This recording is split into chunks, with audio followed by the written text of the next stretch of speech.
सभी को नमस्कार। यजत एजुकेशन प्लेटफॉर्म पर आप सभी का स्वागत है। आज हम यूजीसी नेट जेआरएफ जून 2024 यानी 18 जून 2024 को जो नेट जेआरएफ का पेपर होना है, उसमें पेपर फर्स्ट की जो फर्स्ट यूनिट है, शिक्षण अभिवर्ती कह सकते हैं, शिक्षण अभिक्षमता या शिक्षण अभियोग्यता, उसको पढ़ेंगे, यानी टीचिंग एप्टीट्यूड को पढ़ेंगे। ये जो शिक्षण से संबंधित है, शिक्षण अभिवर्ती, शिक्षण अभिक्षमता, ये आपने जब यानी स्नातक शिक्षा की है, बीएड का जो कोर्स किया है, उसमें ये सारे टॉपिक उसमें थे, अगर आपने ध्यान से पढ़े हैं। इसमें पूछा जा रहा है पहले प्रश्न में कि शिक्षण की प्रकृति क्या है, यानी जो टीचिंग है, टीचिंग के नेचर की बात हो रही है, शिक्षण की प्रकृति की बात हो रही है। ये प्रश्न अक्सर पूछा जाता है और इस तरह के जो प्रश्न है उसमें आपको जल्दीबाजी नहीं करनी है, पहले पूरे प्रश्न को ध्यान से पढ़ना है। इसमें आपको 4 ऑप्शन दे दिए जाए कि शिक्षण एक विज्ञान है, शिक्षण एक कला है, शिक्षण विज्ञान और कला दोनों है, या इनमें से कोई नहीं। तो पहले प्रश्न को पूरा अच्छे से पढ़ो, उसके बाद में देखो। अब शिक्षण की क्या पूछी है, प्रकृति पूछी है, यानी इस तरह के जो प्रश्न है उनमें हमें एक मुख्य शब्द को, यानी सटीक शब्द क्या है, उसका चयन करना होता है। तो यहां बात किसकी हो रही है, प्रकृति की हो रही है। तो शिक्षण की प्रकृति क्या है, बार बार ये प्रश्न पूछा जाता है। तो शिक्षण की प्रकृति यानी शिक्षण एक क्या है, कला भी है और शिक्षण एक विज्ञान भी है। अब कला कैसे और विज्ञान कैसे है, देखिए। शिक्षण से अभिप्राय क्या है, सिखाना यानी अधिगम करवाना।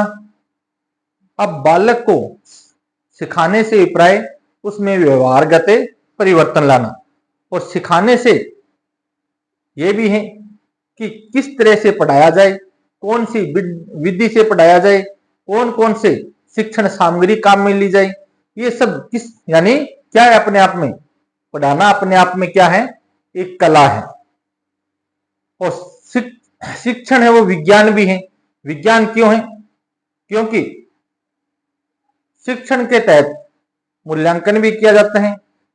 जो पाठ्यक्रम होता है वो निर्धारित होता है, उसके लिए निर्धारित समय सीमा होती है और निर्धारित यानी प्रकार से उसका मूल्यांकन होता है, और उसके लिए निर्धारित ही एक स्तर होता है हर क्लास के लिए। तब हम कह सकते हैं कि शिक्षण है वो यह विज्ञान एवं कला दोनों है। तो शिक्षण की प्रकृति क्या है, यह है विज्ञान एवं कला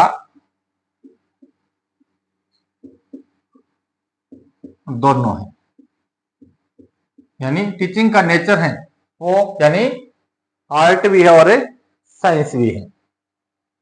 प्रश्न संख्या 2 देखिए, शिक्षण में कौन सा मुख्य परिवर्तन, अब यहां किसकी बात कर रहे हैं, मुख्य परिवर्तन की बात कर रहे हैं कि शिक्षण में कौन सा मुख्य परिवर्तन आधुनिक समय में, यानी आज का जो समय चल रहा है, इस समय में मुख्यतः देखने को मिलता है कि शिक्षण में एक मुख्य परिवर्तन आया है।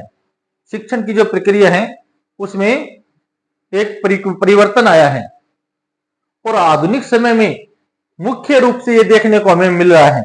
तो ये परिवर्तन क्या है, देखिए। प्राचीन जो समय था, प्राचीन समय में जो शिक्षा थी वो क्या थी, अध्यापक केंद्रित थी, यानी शिक्षा पर पूर्णतः अधिकार किसका था, अध्यापक का था।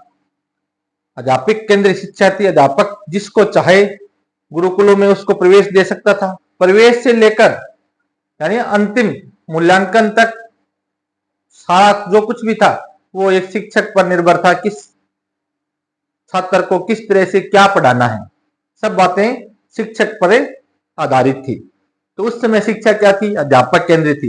लेकिन आज हम जैसे जैसे देख रहे हैं तो इसी शिक्षण की जो प्रकृति है वो क्या होती जा रही है, यानी आज जो शिक्षा है वो क्या है, शिक्षार्थी केंद्रित होती जा रही है। तो हम ये कह सकते हैं ये परिवर्तन हमें देखने को मिल रहा है मुख्य रूप से कि शिक्षण है वो क्या होता जा रहा है, शिक्षार्थी केंद्रित होता जा रहा है या विद्यार्थी केंद्रित होता जा रहा है। तो हम कह सकते हैं यह शिक्षार्थी केंद्रित होता जा रहा है। यह है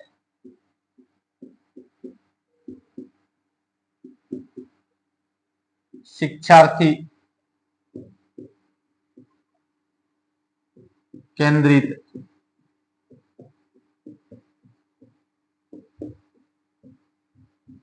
होता जा रहा है। अब देखिए आधुनिक समय में जो शिक्षण है, उस शिक्षण में जो पाठ्यक्रम है या विद्यालय महाविद्यालय की जो अन्य सह शैक्षिक गतिविधियां हैं या वहां का जो मैनेजमेंट तैयार किया जाता है, सब चीजों का केंद्र बिंदु कौन है? शिक्षार्थी है। कौन है? बच्चे को भौतिक रूप से कौन कौन से संसाधनों की जरूरत है, शिक्षण के लिए क्या क्या चीजें चाहिए, स्कूल से स्कूल तक या कॉलेज तक पहुंचने के लिए उसको कैसी सुविधा प्रदान की जाए, तो सबका केंद्र कौन है? सबका केंद्र है शिक्षार्थी। प्रश्न संख्या 3 देखिए, जब शिक्षार्थी का क्या हो? आत्मनिर्देशन की बात हो रही है। मुख्य बिंदु क्या है? आत्मनिर्देशन। जब शिक्षार्थी आत्मनिर्देशित होता है, आत्मनिर्देशित है, आत्म यानी खुद, स्वयं खुद अपने आप को निर्देश देता है, तो ऐसी स्थिति को दर्शाने के लिए कौन से शब्द का प्रयोग किया जाता है? यानी जब शिक्षार्थी क्या हो जाता है? आत्मनिर्देशित होता है। और आत्मनिर्देशित की स्थिति में जब होता है तो उस स्थिति को दर्शाने के लिए किस शब्द का यूज किया जाता है? तो शब्द का यूज किया जाता है एंड्रोगोजिकल का। किसका?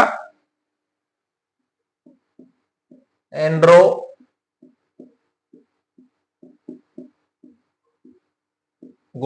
का। कौन सा शब्द यूज किया जाता है? एंड्रोगोजिकल शब्द यूज किया जाता है। अब एंड्रो शब्द है, एंड्रो शब्द का अर्थ क्या है? आत्म। क्या है? एंड्रो का अर्थ क्या है? आत्म। और जो गोजी शब्द है, एंड्रो के बाद में जो गोजी शब्द है उसका अर्थ क्या है? निर्देशित करना, एंड्रोगोजिकल।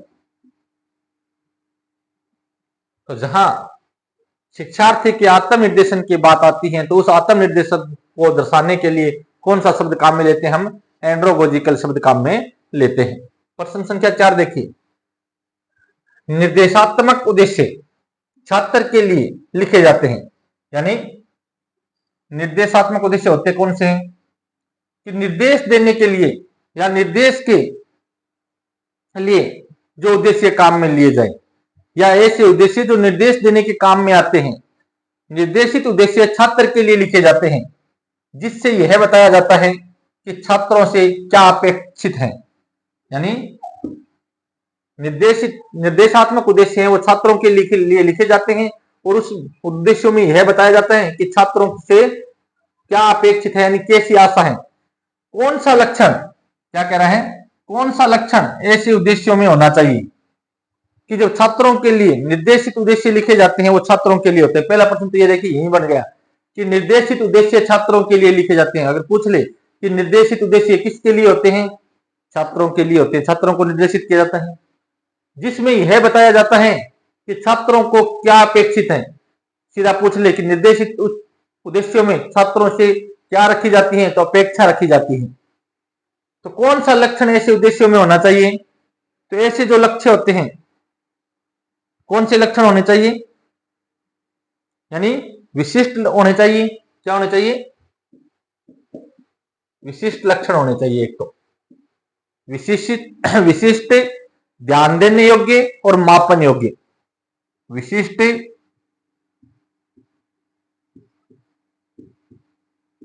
ध्यान देने योग्य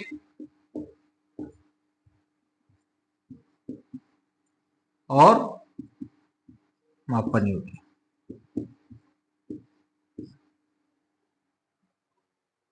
देखिए इस चीज को समझने की कोशिश करिए। जैसे आप किसी विद्यालय या महाविद्यालय में पढ़ते हो तो वहां विद्यालय से संबंधित या महाविद्यालय से संबंधित कुछ क्या किए जाते हैं? विद्यार्थियों को निर्देश दिए जाते हैं। क्या किए जाते हैं? निर्देश दिए जाते हैं। और वो निर्देश अपने आप में क्या होते हैं? कैसे उद्देश्यों से परिपूर्ण होते हैं? विशिष्ट उद्देश्यों से परिपूर्ण होते हैं।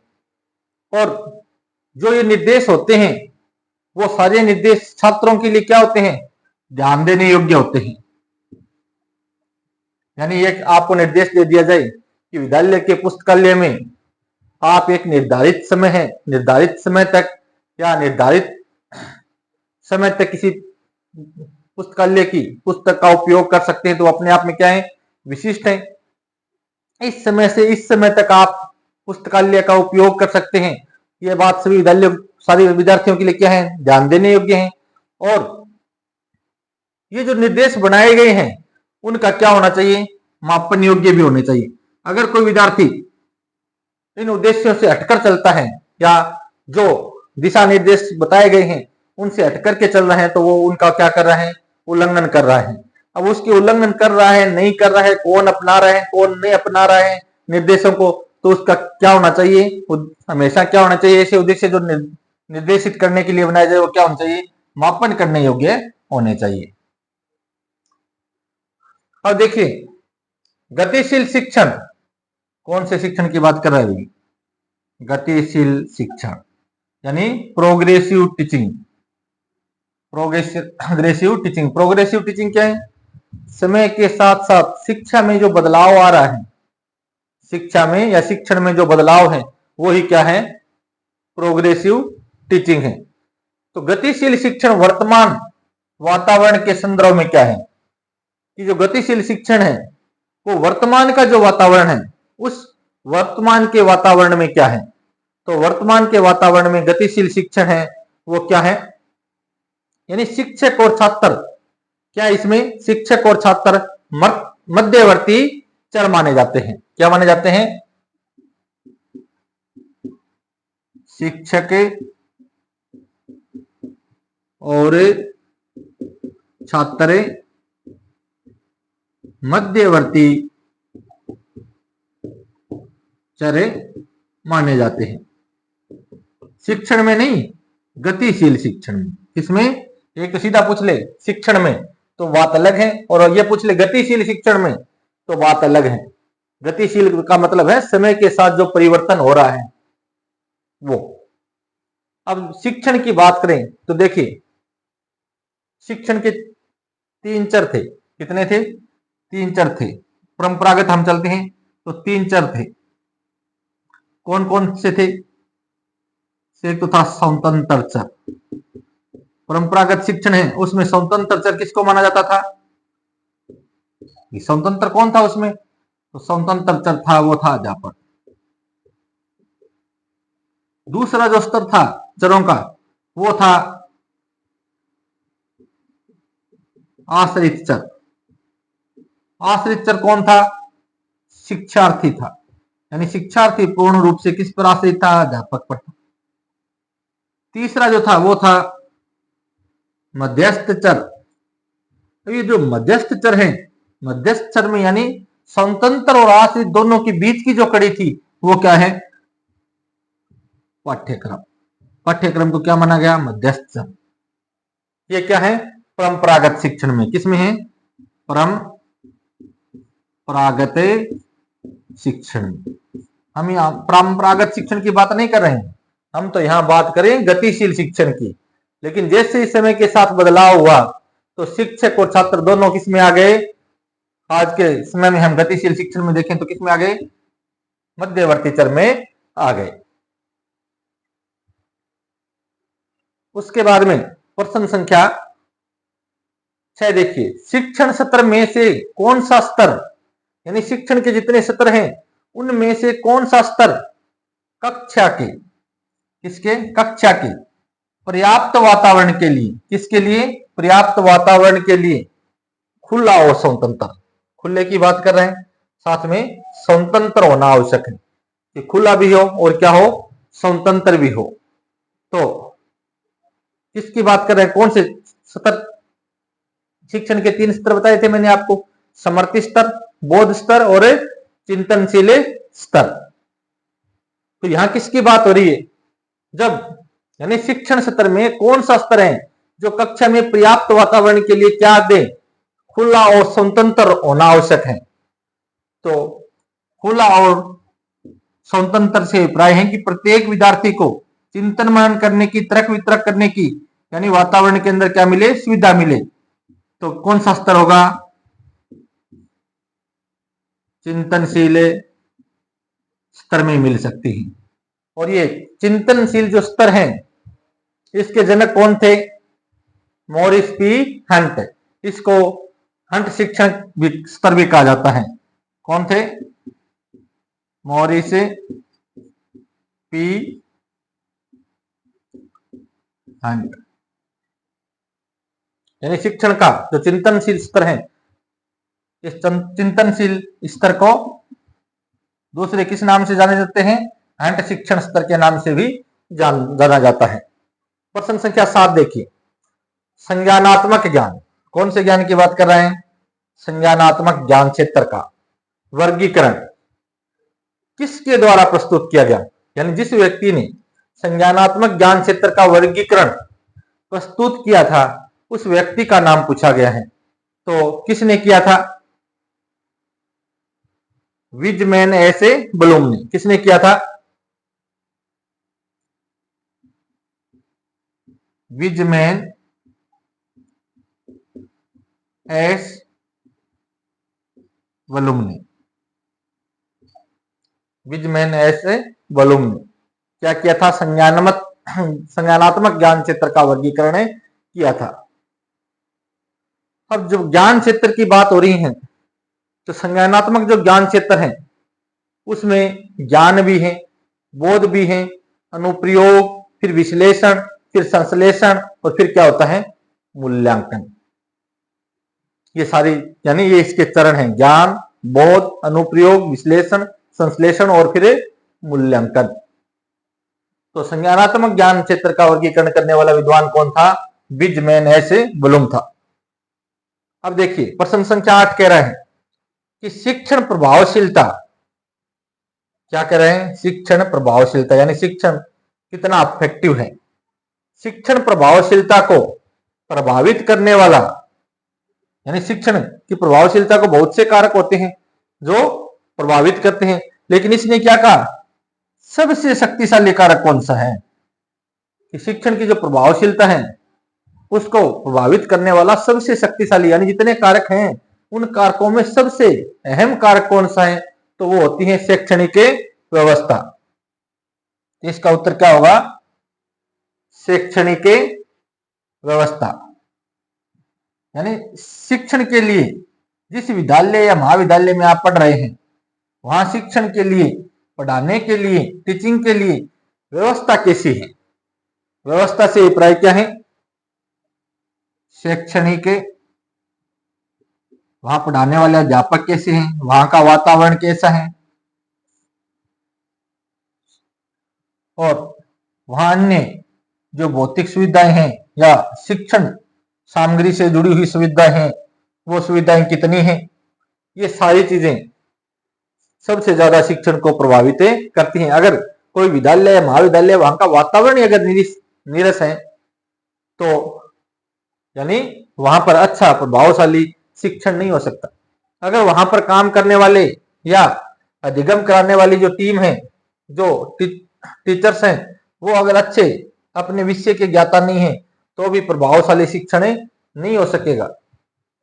और दूसरा, अगर वहां हमें शिक्षण के लिए जो व्यवस्था चाहिए, जो जिन चीजों की हमें जरूरत है भौतिक संसाधनों की, वो नहीं है, तो भी शिक्षण को वो प्रभावित करेंगे।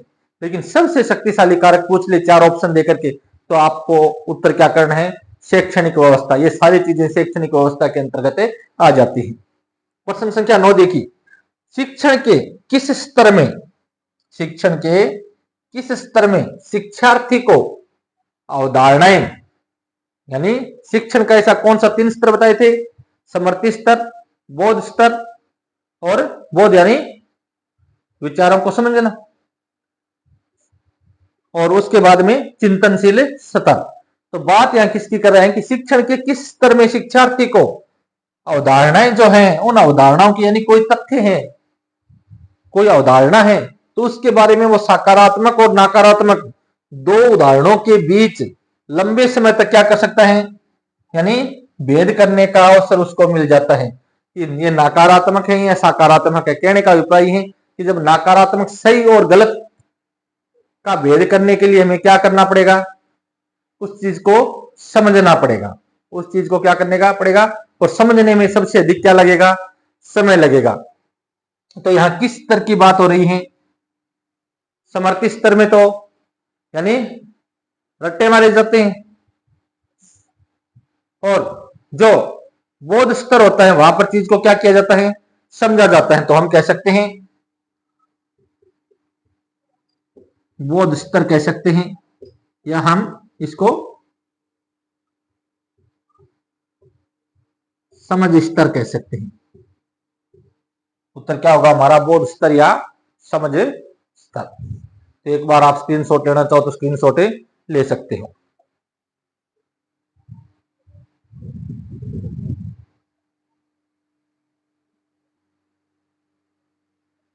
प्रश्न संख्या 10 को देखिए, किस स्तर के शिक्षण में, अब यहां क्या पूछा है, शिक्षण का स्तर पूछा है, किस स्तर के शिक्षण में संचार प्रक्रिया यानी कम्युनिकेशन की जो प्रक्रिया है बहुत उच्च स्तर पर, कहां पर, उच्च स्तर पर तो सक्रिय रहती है, उच्च स्तर पर क्या है, सक्रिय है, और साथ में क्या होती है, संवादात्मक होती है, संवादात्मक होती है। तो वो शिक्षण का कौन सा स्तर है, स्तर की बात कर रहा है कि किस प्रकार का स्तर है। तो किस प्रकार का स्तर होगा, जहां संचार प्रक्रिया बहुत उच्च स्तर पर हो, कम्युनिकेशन है वो हाई लेवल पर हो, और आपस में यानी कम्युनिकेट करने की जो प्रक्रिया है यानी संवाद करने की प्रक्रिया है वो भी बहुत ज्यादा हो, तो वहां पर कौन सा होगा, समर्थी स्तर नहीं हो सकता, बोध स्तर नहीं हो सकता। तो इसको या तो कहेंगे हम परावर्तक कह सकते हैं, या फिर चिंतनशील कह सकते हैं। क्या कह सकते हैं,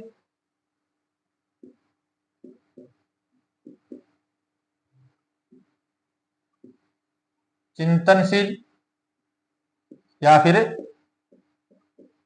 परावर्तक स्तर कहा जाता है। यानी जहां कम्युनिकेशन हाई लेवल पर हो तो वो कौन सा स्तर है, चिंतन। कब होगा, यानी संवाद या फिर संचार की प्रक्रिया हाई लेवल पर कब होगी, उच्च स्तर पर कब होगी, जब बालक में यानी तर्क वितर्क करने की, चिंतन करने की, यानी हर पक्ष से सोचने समझने की क्या है, बुद्धि है वो विकसित हो जाएगी, तब होगी। तो कौन सा स्तर होगा, चिंतनशील स्तर होगा। प्रश्न संख्या 11 देखिए, शिक्षण के किस स्तर पर शिक्षक की भूमिका कह रहा है। अब यहां किसकी भूमिका कह रहे हैं, शिक्षक की भूमिका संवादात्मक होने की बजाय क्या होती है, संवादात्मक नहीं होती है, संवादात्मक न होकर के क्या होती है, अधिक सक्रिय होती है। यानी जहां जिस स्तर में, शिक्षण के जिस लेवल में, टीचिंग के जिस लेवल में सिर्फ टीचर यानी संवाद करने की बजाय क्या रहे, ज्यादा सक्रिय रहे, ज्यादा एक्टिव रहे, तो वो स्तर कौन सा होता है, यानी जहां सिर्फ टीचर ही बोल रहा है, टीचर लिखवा रहा है, बच्चे सुन रहे हैं, सिर्फ देख करके लिख रहे हैं, तो वहां कौन से स्तर की बात हो रही है, समर्थी स्तर की बात हो रही है। ये सबसे निम्न स्तर यानी शिक्षण का सबसे नीचे का स्तर होता है, या ये हम कह सकते हैं ये क्या होता है, यानी शिक्षण का एक प्रथम सीढ़ी होती है समर्थी स्तर। इसमें सिर्फ बालक को क्या है कि अध्यापक बोलता है या फिर लिखता है, बालक या तो सुनता है या देख करके जैसा बताया गया है वैसा लिख लेता है। इसमें सिर्फ क्या किए जाते हैं, बालक को याद करने के लिए क्या है, रटंत होता है, यानी रट्टा मार कर याद करता है बालक, रट करे याद करना। और जब तक स्मृति स्तर का लेवल रहता है तब तक रट कर याद करता है। अब देखिए, अब आपको और जैसा है वैसा हूबहू रट लेता है बालक, क्यों कि उस समय उसका क्या है, स्मृति स्तर है।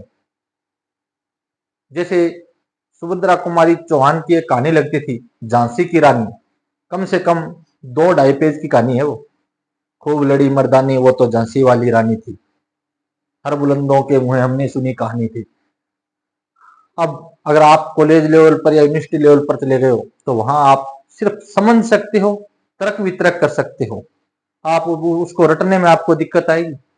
और जब बालक छोटा होता है तो जैसा उसको रटाया जाता है वैसा वो रट लेता है, एक शब्द भी आगे पीछे नहीं होता है। तो ये सबसे निम्न स्तर होता है, स्मृति स्तर। अब देखिए कक्षा शिक्षण का यानी क्लास टीचिंग का आधारभूत प्रतिमान क्या है, यानी आधारभूत का मतलब फंडामेंटल, प्रतिमान क्या है। ये देखो आपके जो बीएड जो आपने फर्स्ट ईयर की थी वहां शिक्षण के प्रतिमान आपके सिलेबस में थे। अब आपने अगर ढंग से शिक्षण के प्रतिमान वहां पढ़े हैं या आपको पढ़ाए गए हैं प्रतिमानों के बारे में, शिक्षण के प्रतिमानों के बारे में बताया गया है, तो आपका ये प्रश्न चाहे वो सी-टेट हो, फर्स्ट ग्रेड सेकंड ग्रेड का एग्जाम हो, चाहे नेट जेआरएफ हो, गलत नहीं होगा। और आपको पढ़ाया ही नहीं गया या आपने पढ़ा नहीं है, जानबूझ करके ध्यान नहीं दिया है, तो फिर वहां गलत होगा। अब ये यहाँ क्लास टीचिंग का जो आधारभूत प्रतिमान है उस प्रतिमान की बात कर रहे हैं कि आधारभूत प्रतिमान कौन सा होता है। तो कक्षा शिक्षण का आधारभूत प्रतिमान क्या है? अधिगम का प्रतिमान और निर्देशात्मक प्रतिमान। कौन कौन सा? अधिगम का प्रतिमान, अधिगम यानी सीखना, सीखने का मतलब है व्यवहारगत परिवर्तन। अधिगम का प्रतिमान और निर्देशात्मक जो प्रतिमान है ये कक्षा शिक्षण के क्या होते हैं? आधारभूत प्रतिमान होते हैं। यदि कोई व्यक्ति, पसंद है 13 नंबर देखिए, यदि कोई व्यक्ति शिक्षक बनना चाहता है, क्या बनना चाहता है? शिक्षक बनना चाहता है, टीचर बनना है उसको, तो उसके लिए आधारभूत आवश्यकता यानी मूल जो आवश्यकता है, आधारभूत आवश्यकता क्या होती है,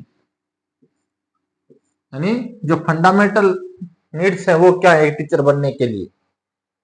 तो क्या है, क्या होना चाहिए सबसे पहले? यानी आपको टीचर बनना है, उसके लिए सबसे पहली चीज क्या है जिसकी आवश्यकता पड़े? तो सबसे पहले चीज ये होती है कि वो जिस विषय का अध्यापक बनना चाहता है उस विषय का उसको क्या हो? व्यापक ज्ञान हो। तो क्या हो? विषय का व्यापक ज्ञान, यानी विस्तृत रूप से उसको अपने सब्जेक्ट पर क्या होनी चाहिए? पकड़ होनी चाहिए। जो विषय वस्तु वो पढ़ा रहे हैं उसके बारे में व्यापक रूप से उसके पास में क्या होना चाहिए? ज्ञान होना चाहिए। पहली आवश्यकता, आधारभूत आवश्यकता यही होती है।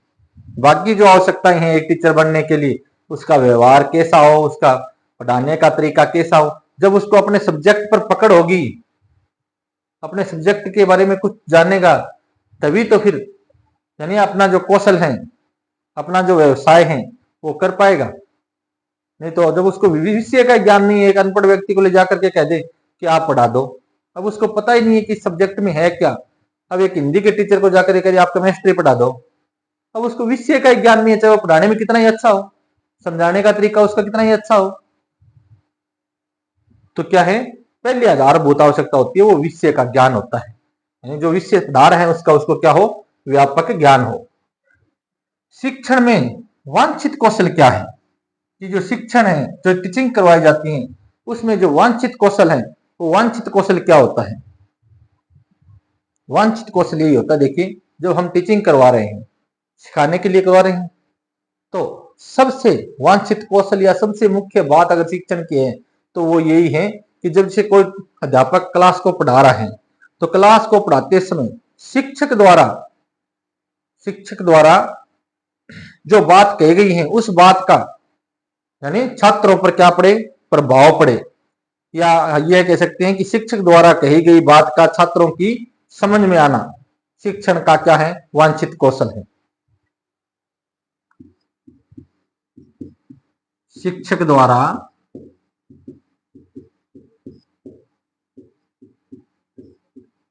कही गई बात का, चाहे वो सब्जेक्ट से संबंधित हो, निर्देश से संबंधित हो, तो शिक्षक द्वारा कही गई बात का यानी छात्र की समझ में आना।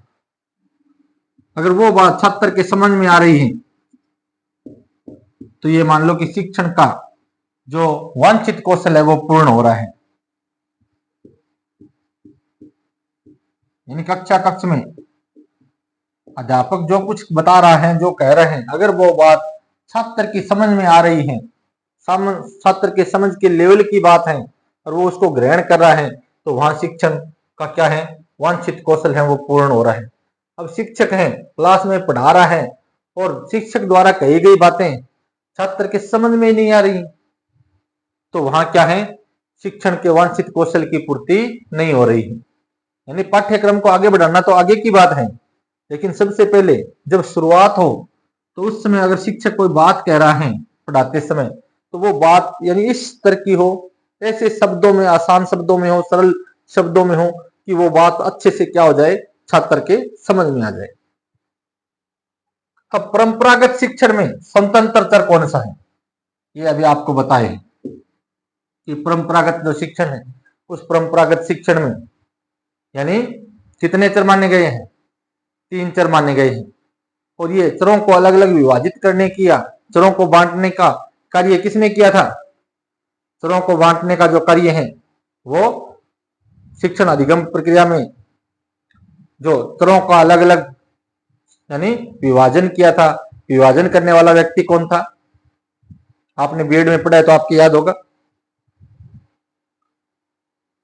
तो बी ओ स्मिथ जो थे, कौन थे, बी ओ स्मिथ मोदे, स्मिथ मोदे ने शिक्षण के कितने चर बताए थे, 3 चर बताए थे। तो 3 चर बताए कौन कौन से थे, सबसे पहले कहा था स्वतंत्र चर, और स्वतंत्र चर किसको कहा था, अध्यापक को। अध्यापक क्या है, शिक्षण प्रक्रिया का स्वतंत्र चर है। दूसरा कहा था आश्रित चर, दूसरा नाम क्या दिया था, आश्रित चर। आश्रित चर किसको कहा था, शिक्षार्थी को कहा था, स्टूडेंट को कहा था। और तीसरा जो चर था वो था मध्यस्थ चर। मध्यस्थ चर किसको कहा था, पाठ्यक्रम को इसमें शामिल किया था मध्यस्थ चर में, ये थे। और ये चरों को अलग अलग बांटने वाले या शिक्षक शिक्षण के दौरान जो चर हैं शिक्षण के, उनको बताने वाले कौन थे, बी ओ स्मिथ मोदे थे। तो यहाँ परंपरागत शिक्षण में स्वतंत्र चर पूछ रहे हैं, तो स्वतंत्र चर कौन होगा, अध्यापक होगा, शिक्षक होगा। कौन होगा, अध्यापक होगा। एक बार स्क्रीनशॉट लेना चाहो तो आप स्क्रीनशॉट ले सकते हो।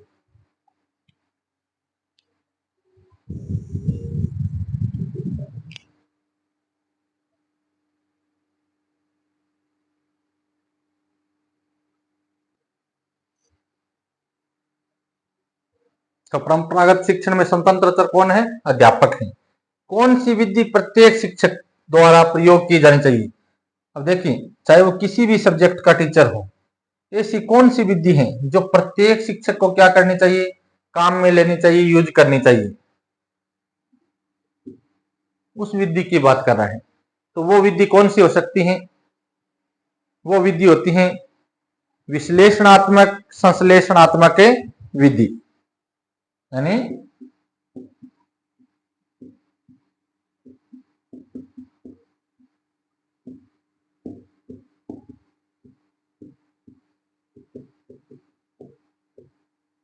इस विधि को प्रत्येक अध्यापक को अपने टीचिंग कराने के दौरान या शिक्षण के दौरान काम में लेना चाहिए। यानी इसमें क्या होता है, विशिष्ट से किसी विषय वस्तु को हम पहले विशिष्ट से सामान्य की ओर, विशिष्ट से सामान्य की ओर लेकर आते हैं। जैसे हमें किसी बच्चे को अगर विज्ञान का विद्यार्थी है और उसको पढ़ाना है तो सबसे पहले उसको हमारे शरीर के जो अंग हैं उन अंगों के बारे में बताना चाहिए कि मनुष्य के 2 हाथ होते हैं, 2 पैर होते हैं, 2 आंखें होती हैं, 1 नाक होता है। उसके बाद में उसको यह बताना चाहिए कि जो हमारा नाक है, मुख है, आंख है, कान है, इनको ज्ञान इंद्रियां कहते हैं। उसके बाद उसको जो अन्य प्राणी हैं, अन्य प्राणियों के बारे में बताना चाहिए। उसके बाद यानी विशिष्ट से होते हुए उसको क्या ले आए, सामान्य की ओर ले आए। फिर उसको यह बताएं कि मनुष्य के जो शरीर है वो किन किन अंगों से बना हुआ है, शरीर के अंदर कौन कौन से अंग हैं। फिर हम उसको यह कह सकते हैं कि मानव का शरीर है, उसका आप विस्तार पूर्वक अध्ययन कीजिए। यानी विशिष्ट से हम क्या ले आए, उसको सामान्य की ओर ले आए। तो ये क्या कहलाती है, विश्लेषणात्मक संश्लेषणात्मक विधि कहलाती है।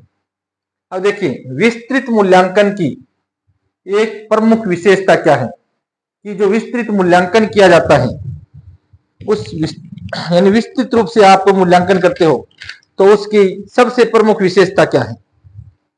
तो विस्तृत रूप से अगर कोई मूल्यांकन किया जा रहा है तो उसकी विशेषता क्या है। जैसे आपके पास में कोई एक विद्यार्थी आया, विद्यार्थी ने आकर के विद्यालय में प्रवेश लिया। प्रवेश लेने के बाद में आपका काम क्या है, उस विद्यार्थी का मूल्यांकन करना। क्या है, मूल्यांकन करना। और मूल्यांकन भी कैसा, विस्तृत रूप में।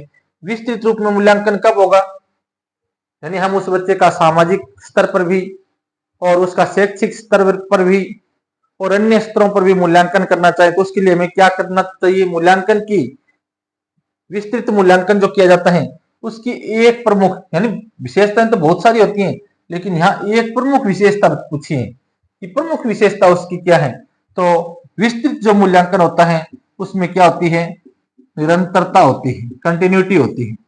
क्या होती है, निरंतरता ही एक विस्तृत मूल्यांकन की क्या होती है, प्रमुख विशेषता होती है। प्रश्न संख्या 18 देखिए, समग्र में से, समग्र करते हैं संपूर्ण यानी बहुत सारे, समग्र में से कुछ कुछ प्रतिनिधि इकाइयों को लेकर उनका अध्ययन जिस पद्धति से, यानी बहुत सारी समग्र हमारे पास में यूनिट्स हैं, इकाइयां हैं, उन इकाइयों में से हम क्या करते हैं कि कुछ प्रतिनिधि इकाइयों को लेकर लेते हैं, लेकर के उनका क्या करते हैं, अध्ययन जिस पद्धति से किया जाता है उसका नाम क्या है, यानी उस पद्धति का नाम पूछा है कि उस पद्धति को क्या आप क्या कहोगे, तो उसको हम क्या कहेंगे, निर्देशन पद्धति कहेंगे। क्या कहेंगे, निर्देशन पद्धति कहा जाता है। क्या कहा जाता है, निर्देशन पद्धति कहा जाता है। तो एक बार आप स्क्रीनशॉट लेना चाहो तो स्क्रीनशॉट लीजिए, फिर हम आगे बढ़ते हैं।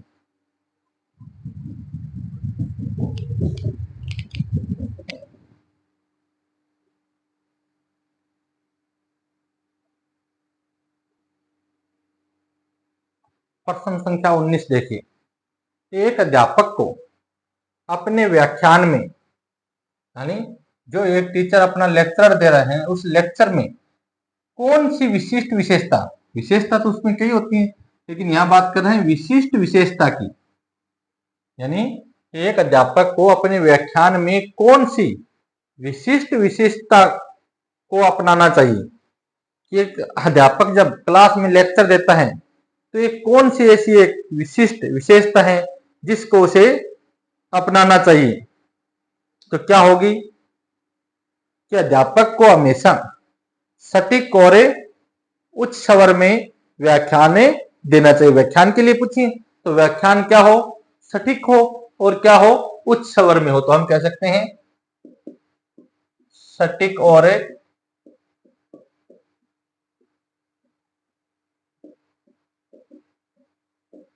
उच्च स्वर में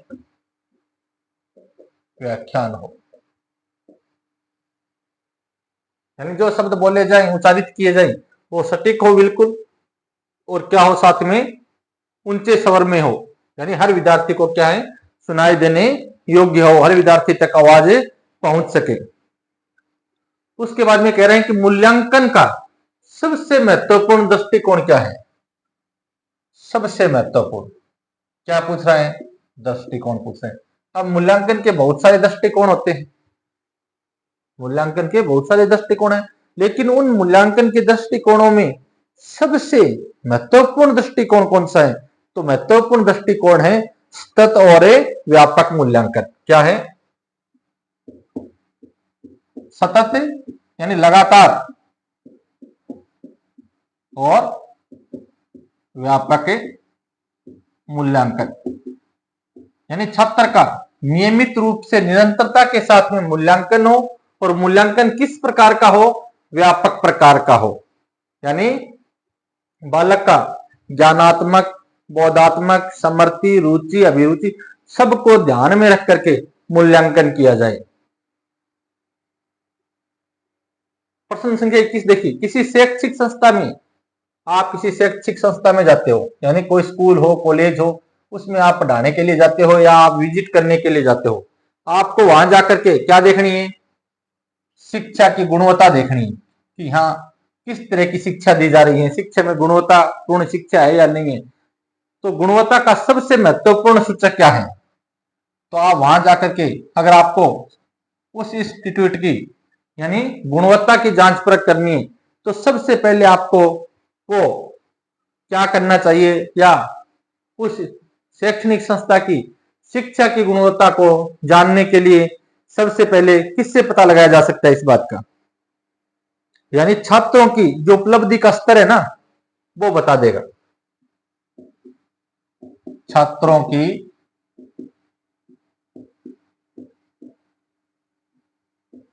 उपलब्धि, छात्रों की उपलब्धि का स्तर है, लेवल है। अब देखिए, आप किसी भी इंस्टीट्यूट में जाओ, वहां जो बालक पढ़ रहे हैं, तो उन बालकों से यानी एक बातचीत के माध्यम से आप वहां की जो संस्था है उसमें शिक्षा की गुणवत्ता कितनी है उसका अंदाजा लगा सकते हो। आप बच्चों से बातचीत करें तो बच्चों से यानी कुछ प्रश्न पूछें, या जो विषय वस्तु से संबंधित उनसे कुछ पूछें, जब वो उत्तर देंगे तो पता चल जाएगा कि इस संस्था के अंदर शिक्षा की गुणवत्ता है या नहीं है। सबसे अच्छा तरीका ये होता है कि छात्रों की उपलब्धि का स्तर होता है, वो ये प्रदर्शित कर देता है कि इस संस्था में शिक्षा की गुणवत्ता इस प्रकार की है, इतना ऐसा अपनाया जा रहा है। अब ये मत सोच लेना कि मैं भी कई बार जैसे कोई भी स्टूडेंट मिल जाता था, बातों बातों में उससे प्रश्न पूछ लेता था। तो वो प्रश्न पूछने का उद्देश्य क्या था? मेरा तो उद्देश्य यही था कि बालक ने कितना पढ़ा है, कितना वो जानता है, उसे आगे क्या पढ़ाना है।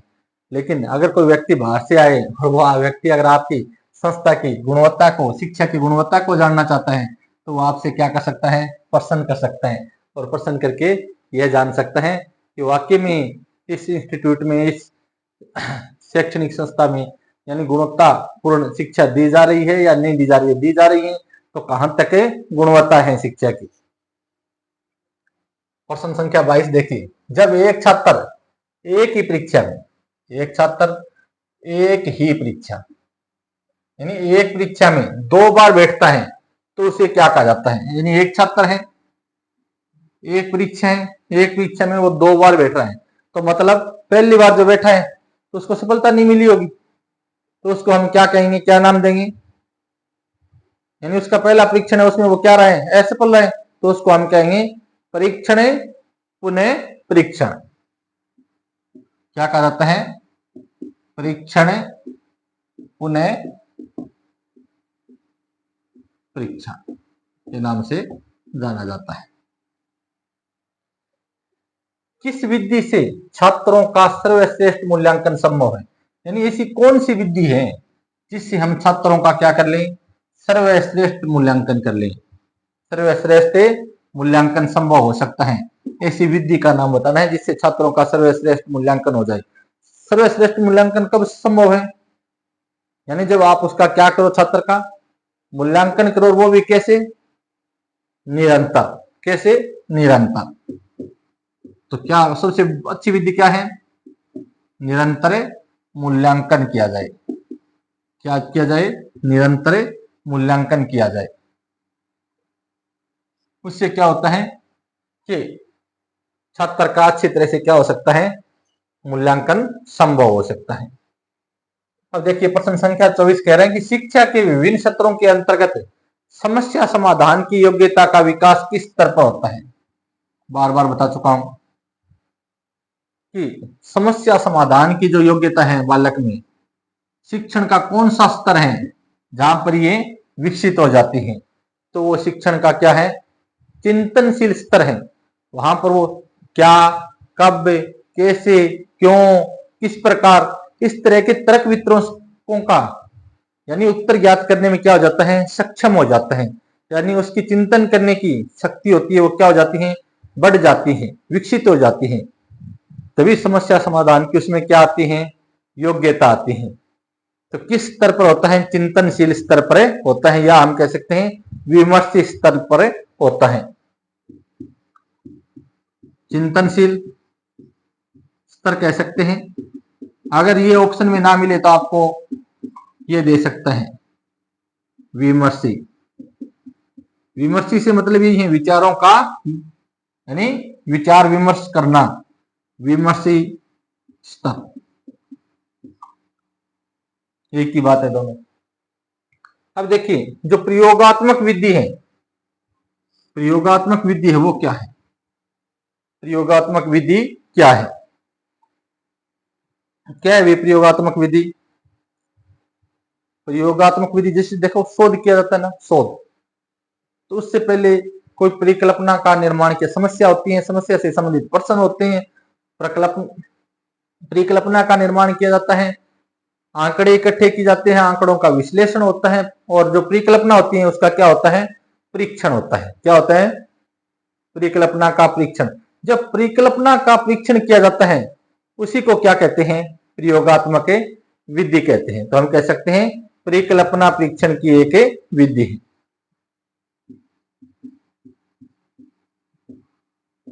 परिकल्पना परीक्षण की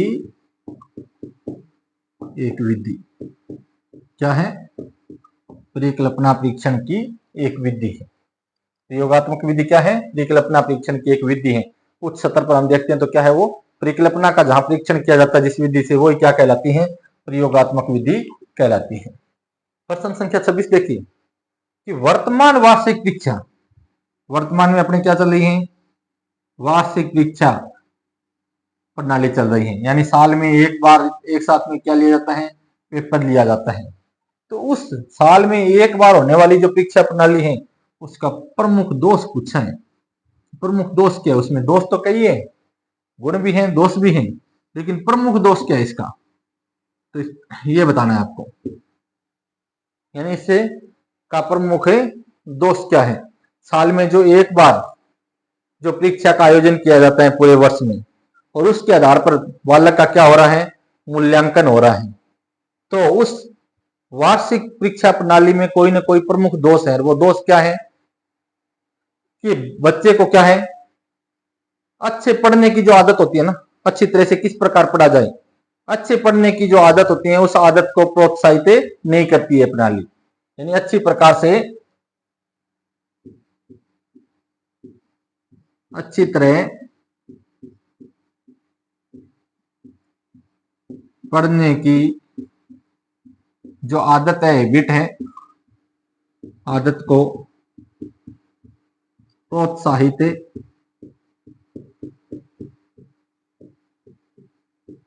नहीं करते।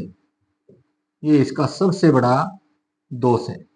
अब देखिए, अब बच्चे ने जुलाई में एडमिशन लिया, जुलाई में एडमिशन लिया, महाविद्यालय में आना शुरू किया उसने, और अब बच्चे को पता है कि आगे जून में जाकर के पेपर होने हैं, फाइनल एग्जाम जून में होगा। तो जून तक वो बच्चा जितना सक्रिय रहना चाहिए उतना वार्षिक परीक्षा प्रणाली पद्धति है तो सक्रिय नहीं रहेगा। यानी बच्चे के अंदर जो उसे अच्छी तरह से पढ़ना चाहिए, वो एक ऐसी आदत होनी चाहिए, उस आदत को ये परीक्षा प्रणाली बिल्कुल ही प्रोत्साहित नहीं करती है। अब वो क्या करेगा? जुलाई से अगस्त में सोचेगा पढ़ेंगे, फिर सोचेगा नवंबर में पढ़ना शुरू करेंगे, दिसंबर में ऐसे करते करते जून तक आ जाएगा। और जून तक आने के बाद में उसको पता है कि अब तो 1 वीक ले आएंगे, 5 या 4 दिन पढ़ लेंगे तो पास हो जाएंगे। तो वो क्या है? इस प्रणाली का, वार्षिक परीक्षा प्रणाली का सबसे बड़ा दोष है ये। अगर इसकी जगह सेमेस्टर प्रणाली हो, सेमेस्टर प्रणाली वार्षिक परीक्षा प्रणाली की तुलना में श्रेष्ठ मानी जाती है, जो अपने भी यहाँ अब स्नातक स्तर पर शुरू हो गई है। क्यों कि इसमें ज्यादा नहीं तो कम से कम 2 बार, सेमेस्टर का मतलब है साल में 2 बार जो मूल्यांकन होगा बच्चे का, तो बच्चा पहले फर्स्ट सेमेस्टर के लिए पढ़ेगा, एक्टिव रहेगा, फिर जैसे ही फर्स्ट सेमेस्टर होगा सेकंड सेमेस्टर का सिलेबस होगा, सिलेबस होने के कुछ दिन बाद उसको सेकंड सेमेस्टर की ये होगा कि परीक्षा होगी, तो वो उसमें भी पढ़ेगा, यानी निरंतर वो क्या पढ़ता रहेगा, पढ़ता रहेगा। तो सेमेस्टर प्रणाली है वो बच्चे में निरंतर पढ़ने की जो आदत है उसको विकसित कर रही है, लेकिन वार्षिक परीक्षा प्रणाली है उसका सबसे बड़ा दोष ये है कि वो बालक में निरंतर पढ़ने की जो आदत होनी चाहिए या अच्छी तरह से पढ़ने की जो आदत होनी चाहिए उसको प्रोत्साहित नहीं करती है। इसमें बालक है वो क्या हो जाता है, बिल्कुल आलसी हो जाता है, और लास्ट के जो 15-20 दिन होते हैं एग्जाम टाइम के, उसी टाइम किताब उठाता है, उसी टाइम पढ़ने की कोशिश करता है, और उस समय पढ़ी हुई चीज उसका ज्ञान नहीं है, वो तो क्या है, एक रट्टा है। जैसे तैसे उसको रट्टे मारने हैं, रट्टे मार लेगा, 4 या 5 प्रश्न याद करने और वो लिख के आ जाएगा और पास हो जाएगा। लेकिन जो उसको वास्तविक नॉलेज होना चाहिए, जो ज्ञान होना चाहिए, वो उसको नहीं मिल पाएगा। ये आज एक सबसे बड़ा शिक्षा के स्तर में दोष चल रहा है कि रट्टे मार करके पास हो जाते हैं, भीड़ इकट्ठी होती जाती है, लेकिन क्या नहीं, उनमें गुणवत्ता नहीं है। प्रश्न संख्या आगे देखिए 27 की पुस्तकें, जर्नल्स, समाचार पत्र, ये बार बार पूछा गया है। श्यामपट्ट भाई, श्यामपट्ट वास्तविक वस्तु कोई मॉडल हो सकता है, कोई मॉडल हो सकता है आपके पास में, या कोई अन्य चार्ट हो सकता है, या चित्र, किस प्रकार की शिक्षण सामग्री के अंतर्गत आते हैं। अब शिक्षण सामग्री मैंने आपको 3 प्रकार की बताई थी, दृश्य हो सकती है, सर्वे, और तीसरी होती है वो सर्वे और दृश्य दोनों। तो ये जो श्यामपट्ट है, या आपके पास में समाचार पत्र हैं, पुस्तकें हैं, जर्नल्स हैं, या कोई मॉडल हैं, चार्ट हैं, तो ये किसके अंतर्गत आते हैं, किस प्रकार की शिक्षण सामग्री है ये, दृश्य शिक्षण सामग्री के अंतर्गत आते हैं। सर्वे कौन सी होती हैं, जिससे सुनकर के सीखा जाता है, यानी जैसे टेप रिकॉर्डर है, रेडियो है, दोनों क्या है, सर्वे शिक्षण सामग्री है। और सबसे उपयुक्त जो होती है, सबसे श्रेष्ठ जो मानी जाती है, वो माना जाता है सर्वे दृश्य को, यानी जिससे सुन करके और देख करके सीखा जाए। जैसे टेलीविजन है, उसमें हम देखते भी हैं और हमें आवाज भी बालक को सुनाई देती है। देखकर और सुनकर बालक क्या है, अपने ज्ञान को विकसित करता है। तो सबसे अच्छी जो शिक्षण सामग्री होती है, उपयुक्त होती है, वो सर्वे दृश्य होती है। प्रश्न संख्या 28 देखिए, अध्यापक शिक्षा यानी अध्यापक शिक्षा संस्थानों में प्रवेश के लिए, अब देखिए अध्यापकों को शिक्षा जो संस्थान है अध्यापकों से रिलेटेड, उसमें प्रवेश के लिए उम्मीदवारों के चयन हेतु, उम्मीदवारों का क्या करना है, चयन करना है। चयन हेतु आयोजित किया जाने वाला अध्यापक पात्रता परीक्षा या अध्यापक पात्रता परीक्षण किस परीक्षण का उदाहरण है। बहुत अच्छा क्वेश्चन। देखिए, जैसे आप चाहे रीट दे रहे हो, टेट दे रहे हो, या आप नेट दे रहे हो। अब आप नेट दे रहे हो तो ये राष्ट्रीय यानी राष्ट्रीय स्तर की जो एक पात्रता परीक्षा है वो है। इसी तरह आप टेट देते हो तो एक राज्य स्तर की पात्रता परीक्षा है वो देते हो। किसके लिए, अध्यापक बनने के लिए अलग अलग संस्थानों में। तो उस पात्रता परीक्षा का या पात्रता परीक्षण जो करवाया जाता है वो किस परीक्षण का उदाहरण है, ये पूछा है। तो हम पढ़ क्या रहे हैं, उसी का ये उदाहरण है। किसका, क्या पढ़ रहे हैं अब इस टाइम में, यानी अभिक्षमता परीक्षण का उदाहरण है। क्यों करवाए जाते हैं, अभिक्षमता की जांच के लिए करवाए जाते हैं। तो हम कह सकते हैं अभिक्षमता परीक्षण का उदाहरण। किसका उदाहरण है? अभिक्षमता। ये जांच की जाती है कि डिग्री करने से कोई अध्यापक नहीं होता है। अध्यापक से अभिप्राय क्या है कि उसका टीचिंग एप्टीट्यूड है, यानी उसकी जो शिक्षण अभिवर्ती है, शिक्षण की अभिक्षमता है, शिक्षण की अभियोगिता है, वो उसमें कितनी है। इसके लिए इन परीक्षाओं का आयोजन करवाया जाता है, चाहे वो टेट हो, रीट हो, सी टेट हो, चाहे नेट हो। किसकी जांच के लिए करवाते हैं? अभिक्षमता परीक्षण की जांच के लिए इन परीक्षाओं का आयोजन करवाया जाता है। तो अगर आज पहली जो यूनिट थी अभिक्षमता अभिवर्ती से संबंधित, ये हमने लगभग कवर कर ली है। तो अगर ये आज और कल मिलाकर के लगभग यानी 65 से 70% है, हो सकते हैं थोड़े 2-4 ज्यादा ही हो। अगर ये आपने अच्छे से एक एक शब्द को समझ लिया है तो आपके इस यूनिट में 4 से 5 जो क्वेश्चन आएंगे, 5 क्वेश्चन आने, तो 5 में से 5 नहीं तो कम से कम 4 प्रश्न आपके सही होंगे फर्स्ट यूनिट में। और फिर भी अगर समय बचेगा लास्ट में तो कोई और इंपॉर्टेंट चीज होगी। वैसे मैंने इसमें कोई भी चीज है वो अभी तक छोड़ी नहीं है, हर एक एक चीज को बताने की यहाँ कोशिश की है।